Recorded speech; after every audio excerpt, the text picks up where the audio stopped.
नमस्कार दोस्तों, NCB education hub YouTube channel में आप सभी मित्रों का हार्दिक अभिनंदन है। दोस्तों, आज का अपना बातचीत का प्रमुख विषय है मुगल बादशाह औरंगजेब के बारे में अध्ययन करना। आइए दोस्तों, क्लास प्रारंभ करते हैं और औरंगजेब के शासनकाल की महत्वपूर्ण बातों का अध्ययन करते हैं जो अपने कंपटीशन एग्जाम में प्रश्नों के तौर पर पूछी जाती है। आइए दोस्तों, औरंगजेब का शासनकाल 1659 ईस्वी से 1707 ईस्वी तक माना जाता है। मुगल बादशाह औरंगजेब ये शाहजहां के बेटे थे भाई। किसके उत्तराधिकारी बने? ये शाहजहां के उत्तराधिकारी बने मुगल बादशाह औरंगजेब। औरंगजेब 1659 ईस्वी में भारत में मुगल बादशाह बना और 1707 ईस्वी में इनकी मृत्यु हो गई और मृत्यु के साथ ही इनका शासनकाल समाप्त हो जाता है। औरंगजेब एक ऐसा मुगल बादशाह रहा है जिसका 2 बार राज्याभिषेक हुआ था। बहुत ही गजब का सवाल है ये। राज्याभिषेक के बारे में औरंगजेब से एग्जाम के अंदर सवाल पूछा जा सकता है दोस्तों, क्योंकि 2 बार के बारे में केवल 2 ही मुगल बादशाहों के बारे में पूछा जाता है। एक तो हुमायूं के बारे में और एक औरंगजेब के बारे में। हुमायूं तो एक ऐसा शासक था जिसने भारत में 2 बार मुगल शासन किया था भाई। मतलब 2 बार मुगल शासन चलाने वाला शासक कौन था भाई? हुमायूं। यानी एक बार तो हुमायूं बाबर की मृत्यु के बाद में भारत में मुगल बादशाह बन जाता है। कुछ समय पश्चात हुमायूं के शेर शाह सूरी उर्फ शेर खान के साथ शत्रुता के संबंध बन जाते हैं और शेर शाह चौसा के युद्ध और बिलग्राम के युद्ध यानी कन्नौज के युद्ध में 1539 और 40 में हुमायूं को पराजित कर देता है और भारत छोड़ने के लिए दोस्तों बाध्य कर देता है।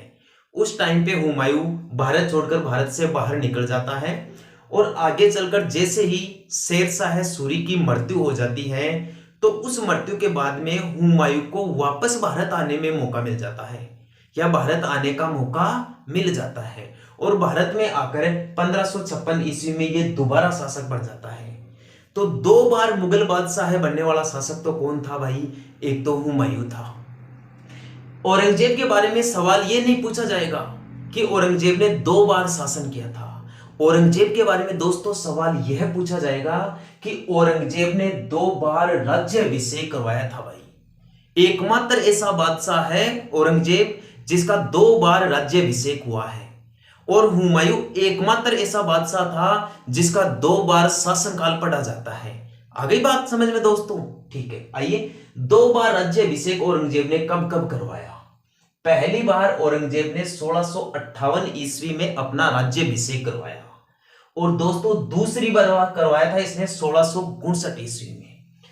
पहली बार 1658 ईस्वी में तो इसने आगरा में अपना राज्याभिषेक करवाया भाई। कहां करवाया? आगरा में राज्याभिषेक करवाया। इस टाइम पर इसने अपने पिता शाहजहां को कैद खाने में डाल दिया था और खुद भारत में मुगल बादशाह बन गया। तो औरंगजेब का पहली बार राज्याभिषेक 1658 ईस्वी में आगरा में हुआ।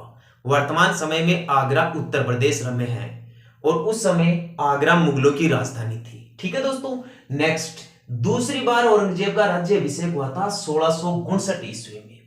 दूसरी बार दोस्तों यहां शाहजहां की मृत्यु हो जाती है भाई। शाहजहां के साथ साथ इसका जो विरोधी भाई था औरंगजेब का दाराव शिको है उसको भी दोस्तों मृत्युदंड दे दिया जाता है। तो इसके जो दोनों परम शत्रु थे या मुगल प्रशासक में इसके शासक बनने के बीच में जो समस्या बन रहे थे, अड़चन बन रहे थे या जो इसके शासनकाल में विरोध ज्यादा कर रहे थे, शाहजहां और दारा शिको है, उन दोनों को ठिकाने लगा दिया भाई। किसने? औरंगजेब ने। और इसके बाद में औरंगजेब ने अपना दूसरी बार राज्याभिषेक 1659 ईस्वी में दिल्ली में करवाया था भाई। कहां करवाया था? दिल्ली में। और यहां दिल्ली में राजा बनने के बाद इसने आलमगीर की उपाधि ग्रहण की भाई। किसकी उपाधि ग्रहण की? आलमगीर की उपाधि ग्रहण की। यहां से सवाल पूछा जा सकता है कि कौन सा वह मुगल शासक है जो आलमगीर उपाधि का प्रयोग करता था? आलमगीर उपाधि का प्रयोग करने वाला शासक औरंगजेब था और इसने आलमगीर की उपाधि कब ग्रहण की थी भाई? 1659 ईस्वी में, जब यह दिल्ली का सुल्तान बना या दिल्ली का शासक बना तब इसने अपना दूसरा राज्याभिषेक करवाया था और इसी दौरान इसने अपने एक उपाधि ग्रहण की थी जिसका नाम था आलमगीर। आ गई बात समझ में? ठीक है दोस्तों, नेक्स्ट देखिए, मुगल बादशाह औरंगजेब की राजपूत नीति देखिए आप कि राजपूताना के साथ संबंध किस प्रकार के थे। जब भी दोस्तों राजपूताना का नाम आए या राजपूत का नाम आए तो ऐसे मान लेना कि राजस्थान के बारे में बात की जा रही है। राजस्थान को प्राचीन समय में या प्रारंभिक समय में राजपूत काल ही कहा जाता था या राजपूताना ही कहा जाता था। जो जॉर्ज थॉमस थे ना दोस्तों, आयरलैंड के रहने वाले, वो संभवतः पहले व्यक्ति थे जिन्होंने अपने प्रदेश को राजपूताना नाम दिया। और हमारे प्रदेश को राजस्थान नाम देने वाले इतिहासकार थे कर्नल जेम्स टोड, जिन्हें इतिहास में घोड़े वाले बाबा के नाम से भी जाना जाता है। और कर्नल जेम्स टोड इंग्लैंड में वर्तमान समय के स्कॉटलैंड के इंग्लिस्टन शहर के रहने वाले थे भाई। ठीक है, तो आइए दोस्तों राजपूताना के साथ मुगल बादशाह औरंगजेब के किस प्रकार के संबंध रहे वो पढ़ते हैं दोस्तों।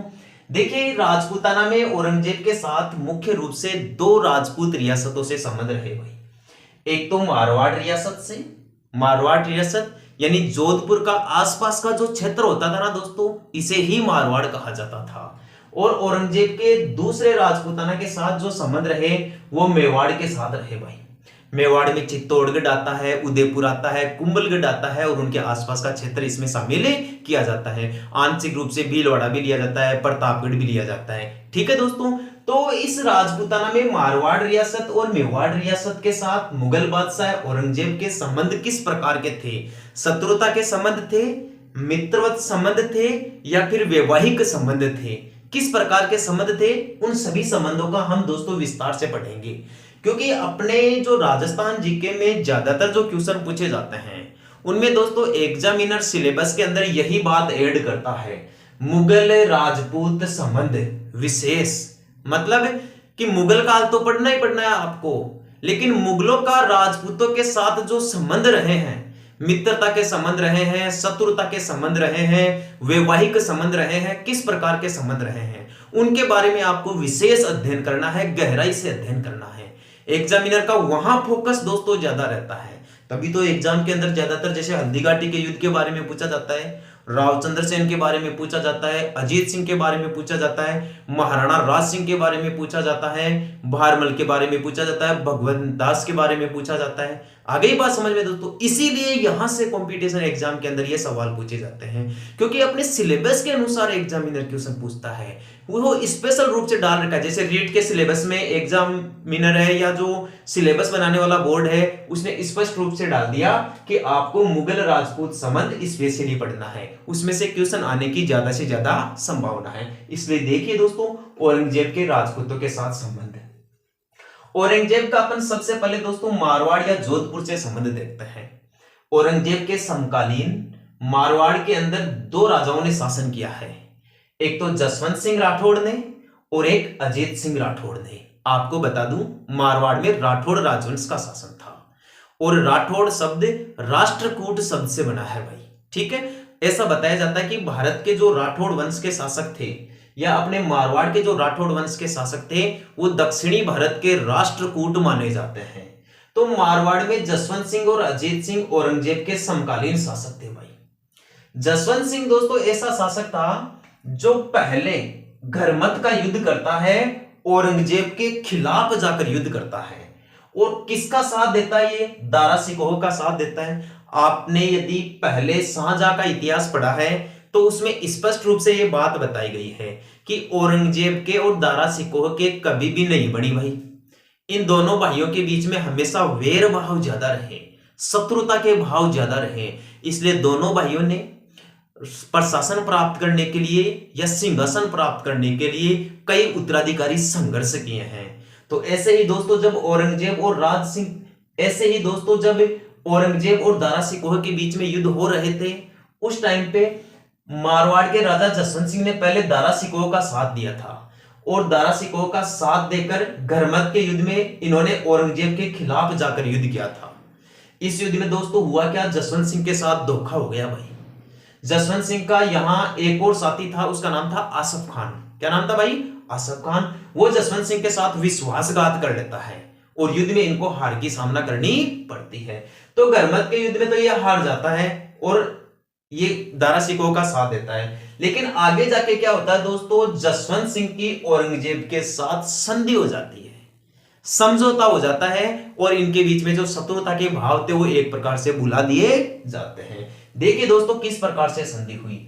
जब मारवाड़ के राजा जसवंत सिंह और मुगल बादशाह औरंगजेब के बीच में संधि हुई, तो ये संधि करवाने का जो पूरा पूरा श्रेय दिया जाता है ना, ये दोस्तों जयपुर के राजा मिर्जा जयसिंह को दिया जाता है भाई, या जयसिंह प्रथम को दिया जाता है। इन्होंने मध्यस्थता निभाई थी दोनों राजाओं के बीच में संधि करवाने की, और इस संधि के बाद ही औरंगजेब ने जसवंत सिंह को मुगल दरबार में, औरंगजेब ने जसवंत सिंह को मुगल दरबार में 7,000 का मनसबदार बनाया था भाई। 7,000 की मनसबदारी कौन से राजपूत राजा को दी गई थी? ये दोस्तों जसवंत सिंह को दी गई थी, जो मारवाड़ के राजा थे। देखो दोस्तों ऐसे बदलती है किस्मत। पहले तो जसवंत सिंह मुगलों का विरोधी था, यानी औरंगजेब का दुश्मन था, और जैसे ही औरंगजेब और जैसे जसवंत सिंह के साथ संधि हो गई तो मित्रता के संबंध बढ़ गए, और जसवंत सिंह को औरंगजेब ने मुगल प्रशासन में 7,000 की मनसबदारी प्रदान की भाई।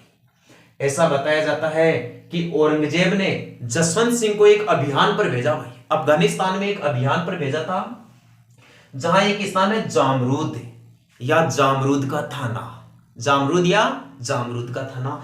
इसी जामरूद के थाना स्थान पर 1678 ईस्वी में मारवाड़ के राजा जसवंत सिंह का देहांत हो जाता है भाई।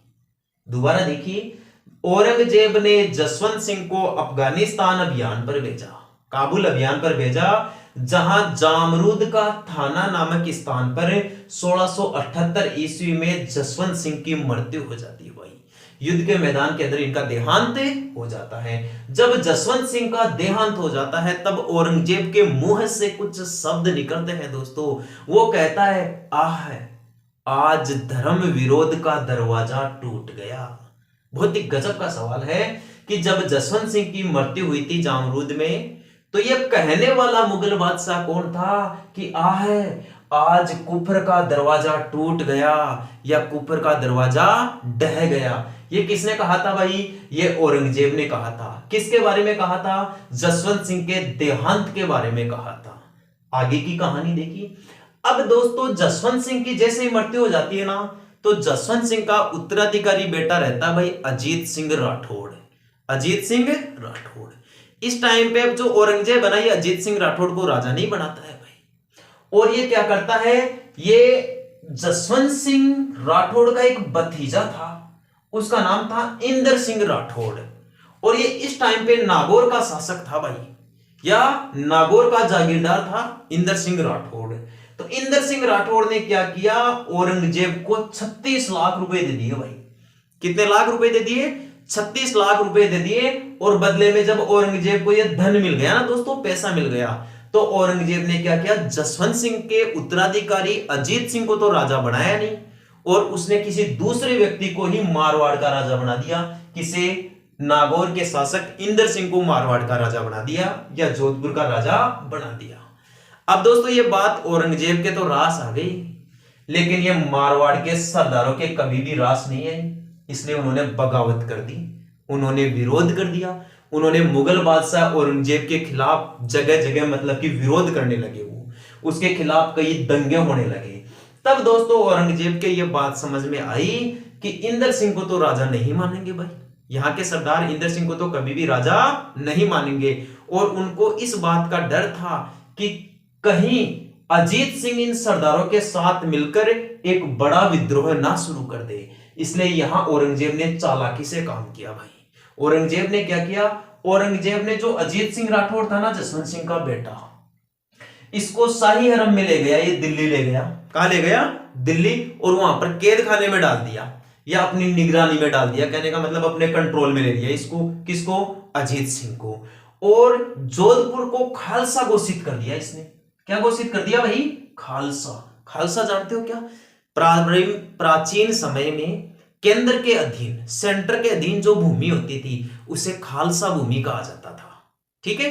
तो यहां मारवाड़ में जब इंद्र सिंह को तो राजा माना नहीं, सरदारों ने विरोध कर दिया, तो औरंगजेब ने यहाँ अजीत सिंह को अपने हरम में ले गया, वो अपने गुलामी के सिस्टम में ले गया, वहां डाल दिया उसको कैद खाने में। और जो पीछे रही बात जोधपुर की, जोधपुर को इसने घोषणा कर दी कि अब खालसा भूमि है मारवाड़, यानी केंद्र के अधीन भूमि है। और केंद्र क्या करती है, केंद्र कंट्रोल रखने के लिए, राज्यों पर कंट्रोल रखने के लिए या प्रांतों पर कंट्रोल रखने के लिए प्रशासक बैठा देती है, जिसे अपन राज्यपाल भी कहते हैं, गवर्नर भी कहते हैं। तो औरंगजेब ने भाई साहब जोधपुर का गवर्नर बना दिया हुसैन कुली खां को। जोधपुर का गवर्नर किसे बना दिया भाई, हुसैन कुली खां को। हुसैन कुली खां अब जोधपुर के राज्यपाल बन गए भाई। अब जोधपुर में कोई राजा नहीं है, इसे केंद्र के अधीन कर दिया गया। अब दोस्तों यहां ये जो मारवाड़ है ना, मारवाड़, यहां इस अजीत सिंह को राजा बनाने के लिए दिन रात एक व्यक्ति था जो प्रयास कर रहा था, संघर्ष कर रहा था। वो दिन रात एक ही योजना के बारे में सोचता रहता था कि मैं कैसे औरंगजेब के चुंगल से मारवाड़ के असली राजा अजीत सिंह को छुड़ाऊं भाई। और उसने भरपूर प्रयास किए भाई। उस शासक का नाम था, शासक तो नहीं कह सकते, उस व्यक्ति का नाम था भाई दुर्गादास राठौड़। दुर्गादास राठौड़। ये दुर्गादास राठौड़ ने क्या किया, गोराधाय, ये जो गोराधाय है ना वो दोस्तों, गोराधाय इसे मारवाड़ की पन्नाधाय भी कहते हैं। सवाल पूछ ले जाए कि मारवाड़ की पन्नाधाय किसे कहते हैं, गोराधाय को कहा जाता है। दुर्गादास राठौड़, गोराधाय और मुकुंदास खींची, इन तीनों ने मिलकर भाई साहब दावा बोल दिया दिल्ली पर। मतलब ये दिल्ली में प्रवेश कर गए और वहां इस अजीत सिंह को इन्होंने रिहा करवा लिया दिल्ली से, और यहां से लेकर ये मारवाड़ आ गए। जब मारवाड़ में औरंगजेब ने पीछा किया ना, तो ये यहां से दोस्तों सिरोही, पाली इधर चले गए, और आगे चलकर इनको औरंगजेब ने समर्थन दिया भाई। औरंगजेब ने क्या, मेवाड़ के महाराणा राज सिंह ने इनको समर्थन दिया, सुरक्षा प्रदान की। और मेवाड़ के महाराणा राज सिंह इस टाइम पे मुगल शासक औरंगजेब के खिलाफ चले जाते हैं भाई, उसका किसी प्रकार का भय नहीं रखते हैं। तो आपसे सवाल पूछा जा सकता है कि मारवाड़ के असली राजा अजीत सिंह को औरंगजेब के चुंगल से किसने रिहा करवाया भाई। ये रिहा करवाया था दुर्गादास राठौड़ ने, गोराधाय ने और मुकुंदास खींची ने। आगे की कहानी देखिए। अब ये जो दुर्गादास राठौड़ है ना, दुर्गादास राठौड़, ये मेवाड़ के शासक यानी सिसोदिया वंश के राजा राज सिंह के साथ मिल जाता है, और दुर्गादास राठौड़ और राज सिंह मिलकर एक गुट बनाते हैं दोस्तों, जिसे इतिहास में राठौड़ सिसोदिया गुट कहा जाता है। क्या कहा जाता है, राठौड़ सिसोदिया गुट। और राठौड़ सिसोदिया गुट बनाकर ये औरंगजेब का विरोध करते हैं या औरंगजेब के खिलाफ जाकर कार्य करते हैं। औरंगजेब कोई भी अभियान प्रारंभ करता है ना, तो उसको सबसे पहले विफल करने के लिए आगे कौन आ जाते हैं, राठौड़। एक तो दुर्गादास राठौड़ और सिसोदिया राजवंश में मेवाड़ के महाराणा राज सिंह। अब औरंगजेब ने क्या किया, इस राठौड़ सिसोदिया गुट को भंग करने के लिए या इसे समाप्त करने के लिए औरंगजेब ने अपने बेटे अकबर को भेजा भाई। किसको भेजा, अकबर को राजपूताना में भेजा। लेकिन संयोग की बात तो देखिए दोस्तों आप, ये जो अकबर है ना, ये खुद प्रभावित हो गया दुर्गादास राठौड़ से और मेवाड़ के महाराणा राज सिंह। इनके व्यक्तित्व के प्रभाव में आकर औरंगजेब के बेटे अकबर ने खुद बगावत कर दी औरंगजेब के खिलाफ, और ये तो खुद इनके गुट में शामिल हो गया, राठौड़ सिसोदिया गुट में शामिल हो गया। लेकिन बाद में आगे चलकर जब औरंगजेब ने अकबर का पीछा किया, तो अकबर यहां से दक्षिण में चला जाता है भाई, और दक्षिण भारत में शिवाजी के बेटे संभाजी के पास शरण लेता है। और जब वहां औरंगजेब दक्षिण में भी आक्रमण कर देता है, दक्षिण में दोस्तों ये संभाजी को फांसी दे देता है भाई, कौन, औरंगजेब। और वहां से फिर भाग जाता है ये अकबर, पर्सिया भाग जाता है, यानी कि ईरान चला जाता है, जहां आगे चलकर 1604 ईस्वी में इस अकबर की मृत्यु हो जाती है। और इस प्रकार अकबर और औरंगजेब एक दूसरे के शत्रुता के भाव समाप्त होते हैं। अब आगे देखिए दोस्तों, राठौड़ सिसोदिया गुट में क्या हुआ दोस्तों, अब इसमें आगे चलकर दरार पड़ जाती है। ये गुट ज्यादा समय तक सफल नहीं रह पाता है। सफल नहीं होने का कारण ये था कि 1680 ईस्वी में इस गुट के प्रधान सदस्य मेवाड़ के महाराणा राज सिंह का देहांत हो गया भाई। जब मेवाड़ के महाराणा राज सिंह का देहांत हो गया, तो राठौड़ सिसोदिया गुट भंग हो गया या यह समाप्त हो गया। अब दोस्तों यहां आपसे एक सवाल पूछा जा सकता है कि दुर्गादास राठौड़ के बारे में आप क्या जानते हैं, या दुर्गादास राठौड़ के उपनाम बताइए।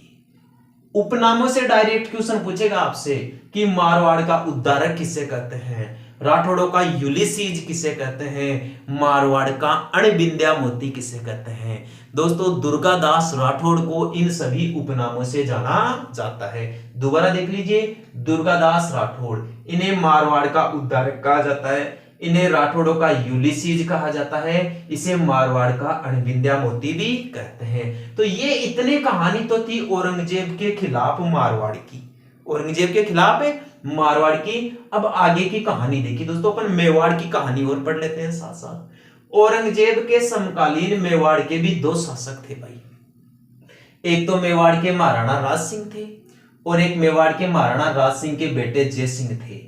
ये दो मेवाड़ के राजा औरंगजेब के समकालीन थे। सबसे पहले अपन राज सिंह की कहानी पढ़ेंगे और इनके बाद जय सिंह की कहानी पढ़ेंगे। दोस्तों ये जो मेवाड़ के महाराणा राज सिंह थे ना, इन्होंने पहले तटस्थता की नीति अपनाई भाई। कैसी नीति अपनाई? तटस्थता की नीति अपनाई थी प्रारंभ में औरंगजेब के खिलाफ। यानी ना तो इन्होंने औरंगजेब का साथ दिया और ना ही ये औरंगजेब के विरोध गए। प्रारंभ में ये अपने क्षेत्र तक सीमित थे। मतलब मेवाड़ के महाराणा राज सिंह ना तो औरंगजेब को डिस्टर्ब करते थे और ना ही औरंगजेब का हस्तक्षेप अपने राज्य में पसंद करते थे या स्वीकार करते थे। तो मेवाड़ के महाराणा राज सिंह ने पहले तटस्थता की नीति अपनाई थी भाई। लेकिन आगे चलकर इसके शासनकाल में या इसके कार्यकाल के दौरान सिचुएशन ही ऐसी बन जाती है दोस्तों कि मेवाड़ के महाराणा राज सिंह को औरंगजेब के खिलाफ जाना पड़ता है भाई, और औरंगजेब के साथ इनकी शत्रुता हो जाती है। इनके रिश्तों में अनबन आ जाती है भाई, शत्रुता के संबंध बढ़ जाते हैं। अब औरंगजेब और मेवाड़ के महाराणा राज सिंह के बीच में अनबन होने के क्या कारण थे, इनके बीच में वेरभाव होने के क्या कारण थे, शत्रुता होने के क्या कारण थे? सबसे पहला कारण था भाई साहब राठौड़ सिसोदिया गुट। जब दुर्गादास राठौड़ और मेवाड़ के महाराणा राज सिंह ने यह राठौड़ सिसोदिया गुट बना लिया, तो यह गुट औरंगजेब के खिलाफ जाकर ही तो काम करता था। और यहां सबसे ज्यादा शत्रुता तो इस बात पर बढ़ गई कि इस गुट को खत्म करने के लिए औरंगजेब ने अपने बेटे अकबर को भेजा था।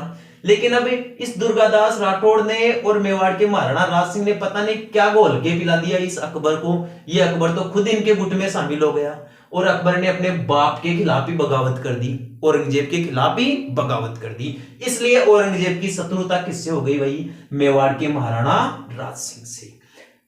महाराणा राज सिंह और औरंगजेब के बीच में शत्रुता या अनबन का दूसरा कारण क्या था? हिंदू मंदिरों का निर्माण। दोस्तों मेवाड़ के महाराणा राज सिंह हिंदू मंदिरों का निर्माण करवाए जा रहे थे।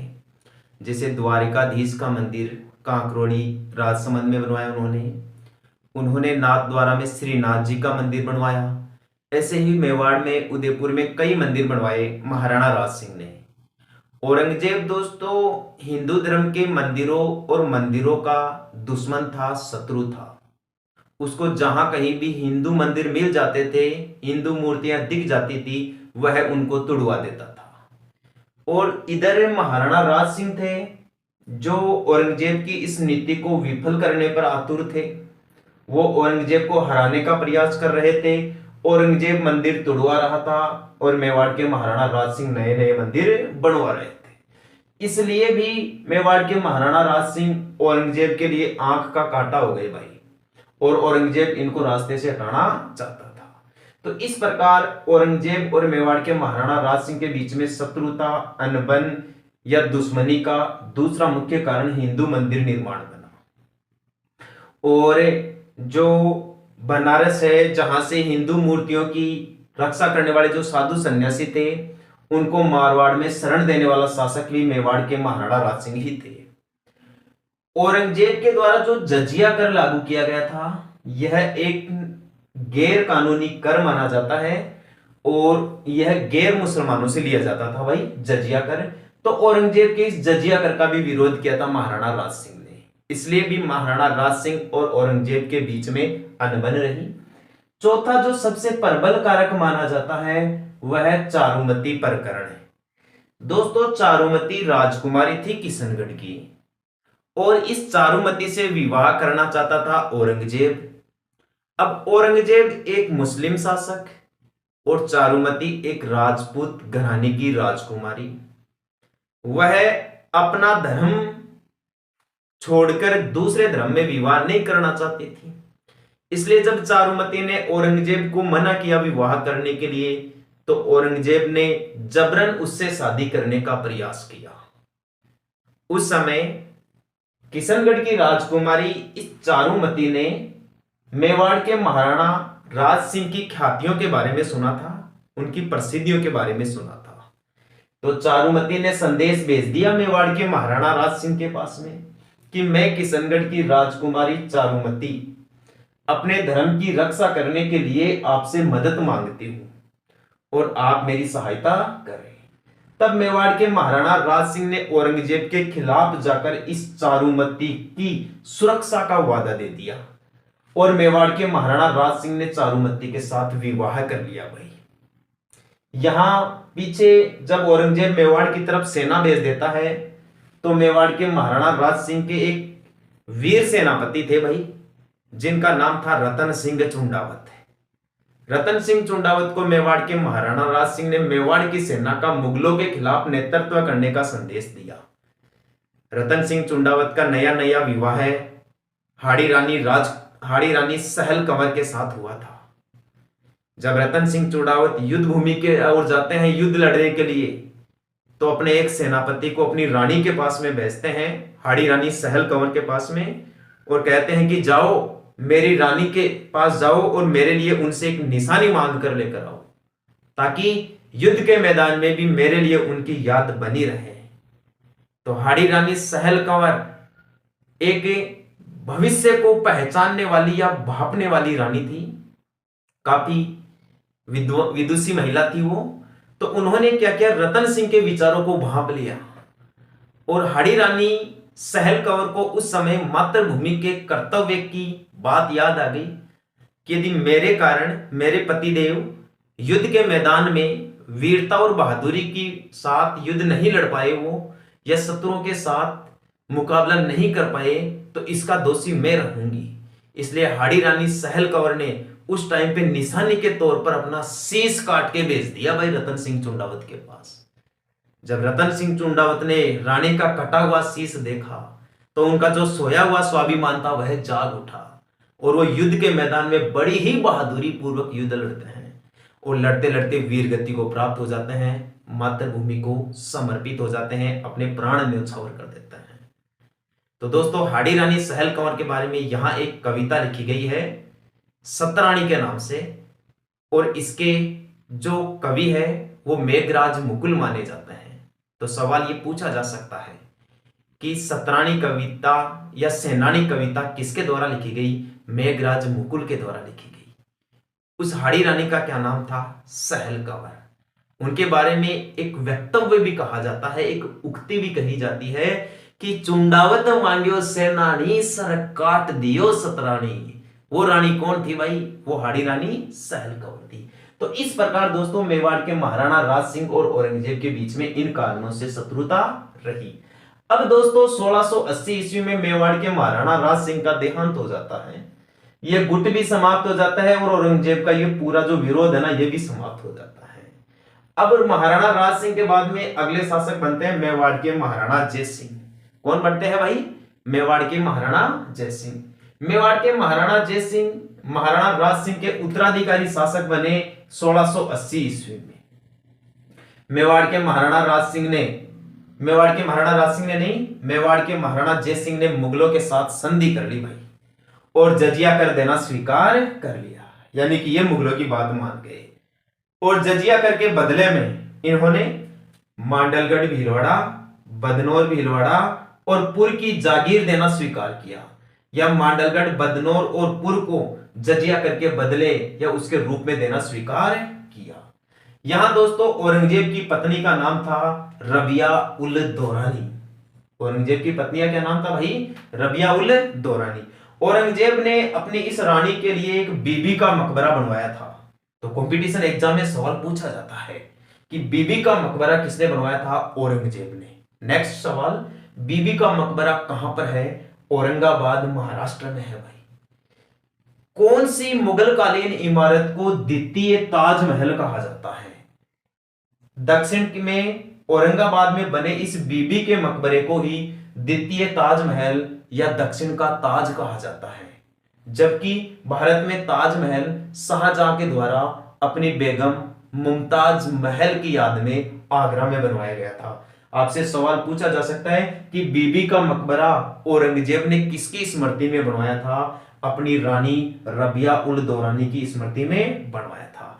इस प्रकार दोस्तों मैंने आज की वीडियो क्लास में आपको मुगल बादशाह औरंगजेब की प्रारंभिक जानकारियां प्रदान करने का प्रयास किया है। दोस्तों औरंगजेब से संबंधित सभी जानकारियां आज की वीडियो क्लास में पूरी नहीं हो पाई है, इसलिए जो शेष बची खुची जानकारियां हैं औरंगजेब से संबंधित वो हम आगामी वीडियो क्लास में पढ़ेंगे। आज के लिए दोस्तों इतना ही। ठीक है दोस्तों, धन्यवाद। जय हिंद।